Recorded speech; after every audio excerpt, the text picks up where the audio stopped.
Berbagi, sedekah. Sedekah itu menyehatkan. Kalau kita memberi, endorfin dalam tubuh meningkat, dopamin meningkat, serotonin meningkat. Menyehatkan. Terus apalagi mengayakan. Nabi bilang, kalau kita sedekahkan, harta akan apa? Bertambah, bertambah, bertambah. Bukan sekali, tapi berkali-kali. 3 kali di sini bukan berarti 3 kali, bukan, tapi menunjukkan berkali-kali. Ya. Sama kita bilang bolak-balik, bolak-balik. Artinya bukan 2 kali, betul? Tapi berkali-kali gitu. Nah, sama dengan yang Nabi ucapkan tadi. Harta yang kita sedekahkan bukan yang berkurang, melainkan bertambah, bertambah, bertambah. Bukan 3 kali, tapi berkali-kali sebenarnya. Ya, jadi sedekah itu menyehatkan, satu. Yang kedua, mengayakan. Kok bisa menyehatkan? Ya Nabi juga ngomong, obati penyakitmu dengan sedekah, gitu. Sudah ada, ya. Ternyata secara penelitian juga disampaikan, kalau kita memberi, kita berbagi, endorfin, dopamin, serotonin meningkat, jadinya lebih sehat. Coba lah ya, kita ketemu anak yatim, kita kasih uang ke mereka, kita kasih makanan ke mereka, kita usap rambutnya, oke? Dianya senang, betul? Tapi yang lebih senang siapa? Kitanya lebih senang. Langsung perasaan tuh, aduh, nggak bisa dijelasin kenapa. Akhirnya kita pengen lagi, betul? Pengen lagi, pengen lagi. Itu menyehatkan. Ya, itu menyehatkan. Jadi menyehatkan, mengayakan. Mengayakan artinya memang rezekinya lebih bagus lagi. Ya, lebih banyak satu, lebih berkah juga satu hal. Ya, lanjut.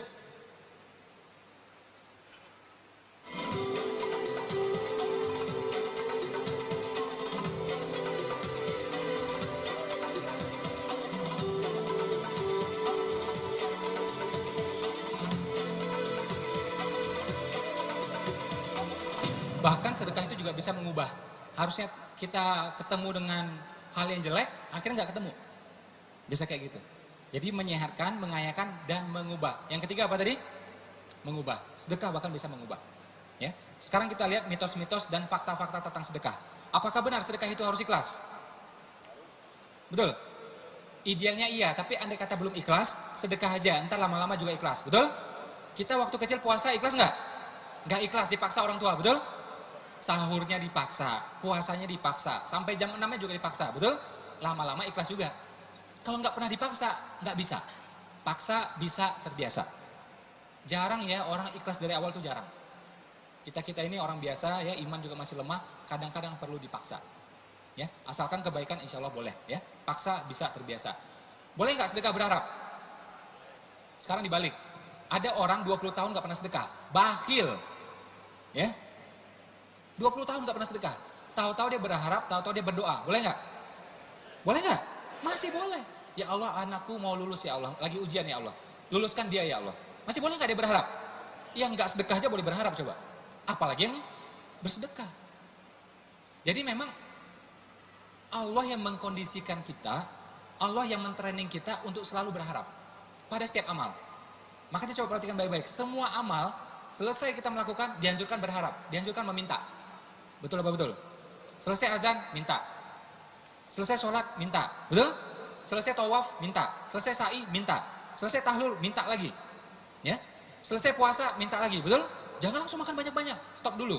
Minta dulu. Betul? Dengar azan, semuanya. Selesai berzakat, minta. Betul? Kalau Anda nggak minta, amil yang akan doakan untuk Anda. Minta juga. Jadi Allah yang melatih kita seperti itu selama puluhan tahun. Jadi di kepala kita sudah ada konsep amal, akhirnya kita berharap. Amal berharap. Nah dibalik juga boleh berharap, beramal, berharap, insya Allah boleh. Kalau nggak percaya juga, coba tuh ya kita baca ketika kita gini, pas duduk, sholat ya, rabik, firli dan seterusnya, betul? Setengah yang kita minta itu, ini minta nih, setengahnya duniawi bahkan. Betul apa betul? Kesehatan, rezeki itu duniawi semuanya. Ya, kita juga minta petunjuk, itu pun masih something yang sifatnya duniawi, ya dunia dan akhirat lah. Ya, tapi kalau kesehatan, rezeki itu hampir semuanya duniawi. Jadi dalam sholat aja kita dianjurkan minta bahkan. Ya, dan bahkan semua ulama sepakat dalam sujud terakhir pun atau sujud yang lainnya Anda minta dalam bahasa Arab insya Allah dibolehkan. Dalam sujud tuh kita tahu itu kondisi kita paling dekat sama Allah, betul? Minta juga. Jadi beramal dan berharap insya Allah boleh. Yang nggak boleh apa? Berharap kepada selain Allah. Ke investor, ke customer, ya jangan. Ke partner, jangan. Bahkan ke suami pun jangan berharap. Kalau ke suami itu minta aja, jangan berharap. Pak mau mobil pak, nah udah gitu. Tapi kita masih tahu nih, yang bisa mendatangkan mobil cuma siapa? Cuma Allah, beda. Pak kayaknya susah juga nih ngontrak terus, beli rumah deh. Boleh nggak minta? Boleh, wong suaminya kok. Tapi harapnya ke siapa? Harapnya ke Allah, beda. Ya, jadi berharap ke makhluk jangan. Ya, Bahkan harap dan takut bagian dari iman ya. Roja dan khauf itu bagian dari iman. Jadi selagi berharapnya sama Allah boleh. Yang nggak boleh apa? Berharap kepada selain Allah. Terus apalagi berharapnya berlebihan. Sedekah 2.000, pengen Camry. Nah, ini kan nggak cocok ini. Gojek aja 15.000 loh. Ya, itu pun sampai sana doang gitu ya. Ya, terus apalagi berharap dunia saja nggak boleh. Di Al-Baqarah 200 sampai 202 ya disampaikan, siapa berharap dunia dapatnya dunia dan tidak tersisa akhirat. Tapi siapa berharap dunia dan akhirat dapatnya dunia dan akhirat. Jadi boleh berharap dunia dan akhirat. Punya rumah di sini, punya juga rumah di sana. Oke? Mudah urusannya di sini, mudah juga hisab di sana. Boleh, dunia dan akhirat. Sip? Punya istri di sini, punya bidadari nanti di sana. Boleh, dunia dan akhirat. Saya belum pernah juga ketemu dalilnya, ya Allah biarlah aku dunia ya Allah agar aku dapat akhirat. Enggak ada.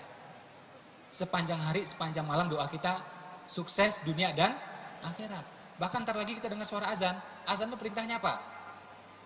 Ayo sholat, ayo menang, betul? Ayo sholat, ayo menang. Muslim tidak boleh jadi pecundang. Anda mesti berusaha jadi pemenang. Ayo sholat, ayo menang. Luar biasa. Ya. Terang-terangan boleh, sedekah terang-terangan. Sedekah diam-diam boleh, sedekah terang-terang boleh. Yang nggak boleh apa? Diam-diam nggak sedekah. Itu aja. Kotaknya lewat dia pura-pura zikir gitu ya. Nah ada itu. Pura-pura tidur gitu ya. Ada itu. Gini loh, dalam Islam itu memang ada amal terang-terangan. Azan terang-terangan, sholat berjamaah terang-terangan. Akikah terang-terangan, kurban terang-terangan. Betul? Potong hewan kurban itu sebaik-baiknya orang lihat. Itu dianjurkan. Jangan motong berdua di kamar gitu sama kambing gitu. Ngapain sama kambing di kamar coba? Kolwat itu sudah ntar ya. Fitnah ntar itu ya.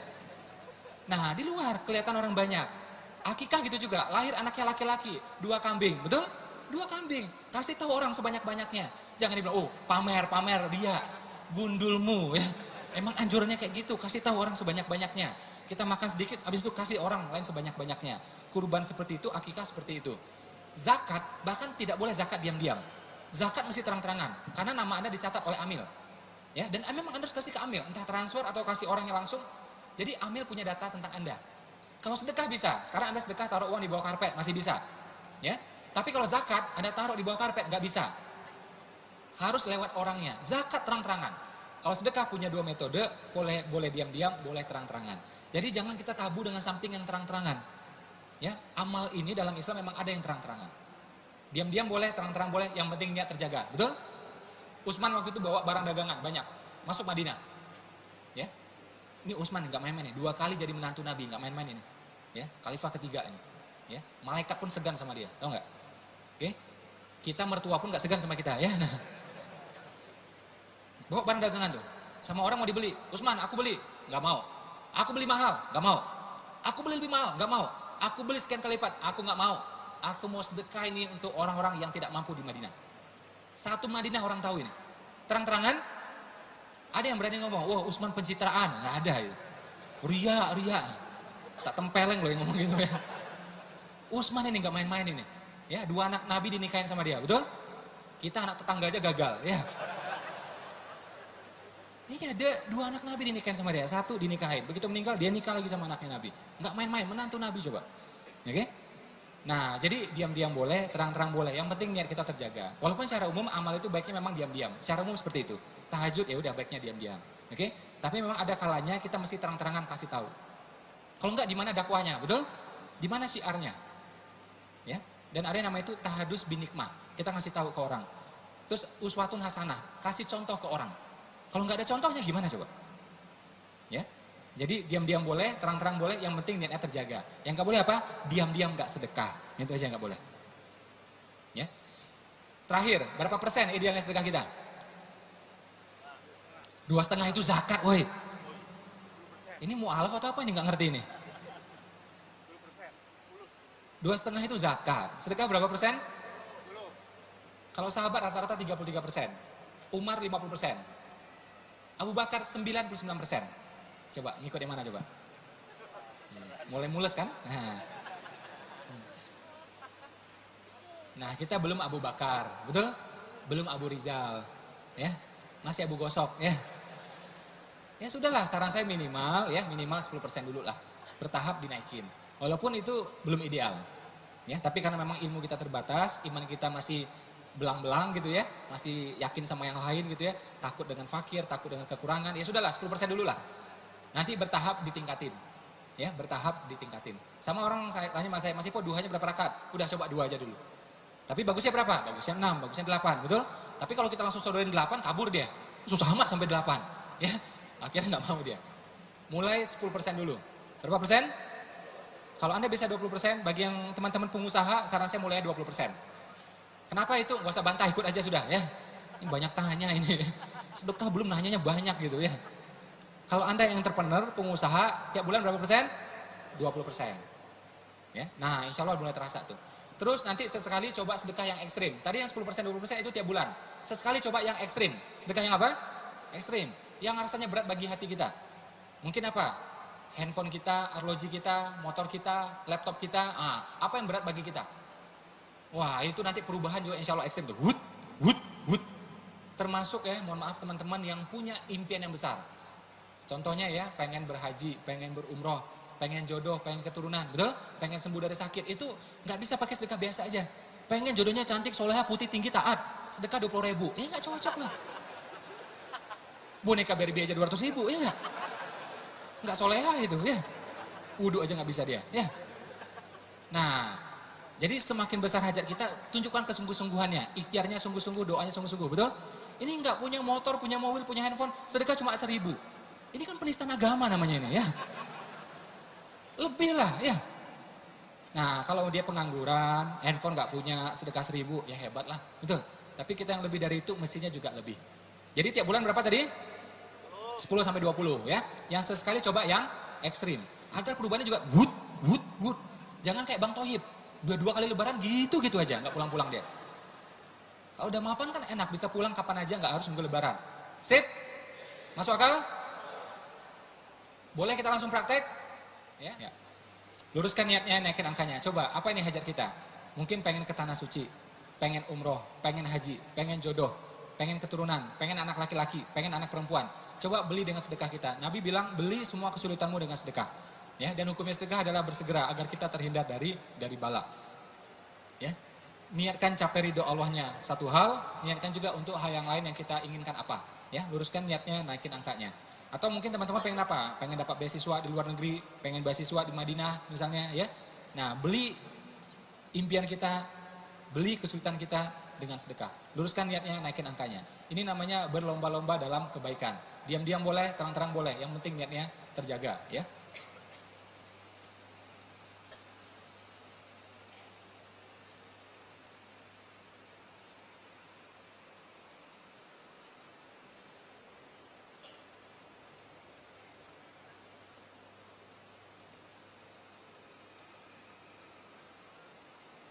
Kalau yang pernah ikut seminar saya udah tahu tuh, biasanya caranya kayak gini tuh, langsung itu jebret semuanya gitu ya. 1 menit beres semuanya ya. Kalau disamperin ini kadang niatnya udah ganti lagi tuh ntar ya. Nah, udah 1 menit udah berubah lagi tuh, mikir tuh tagihan, cicilan ya. Nah, orang Indonesia yang paling takut sama tagihan ya. Sama teroris nggak takut ya. Sama badai nggak takut. Badai pasti berlalu, cicilan belum tentu ya. Nah, 10 tahun ya nggak main-main ini ya. Ya, ini masjid, teman-teman tadi barusan nuntut ilmu, itu bagus ya. Terus bersedekah ya, itu insya Allah impiannya, doanya insya Allah lebih naik.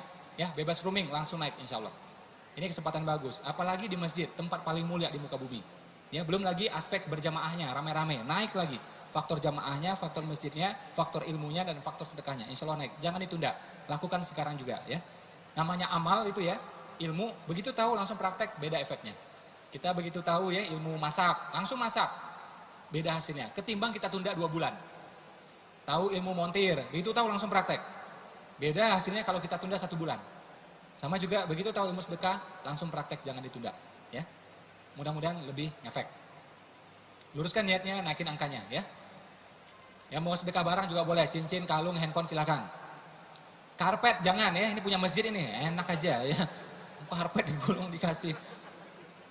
Saya cuma pengen ngasih tahu agar ilmunya tuntas. Karena di sini tadi saya ngomong tentang amalnya. Gimana teknis bisnis ya, teknisnya berinvestasi, saya belum sempat sampaikan di sini. Ya, mudah-mudahan nanti di sini kita akan bahas bagaimana caranya meraih 100 juta pertama, meraih 1 miliar yang pertama. Mungkin itu saja dari saya. Terima kasih atas segala perhatian. Mohon maaf atas segala kekurangan. Assalamualaikum warahmatullahi wabarakatuh.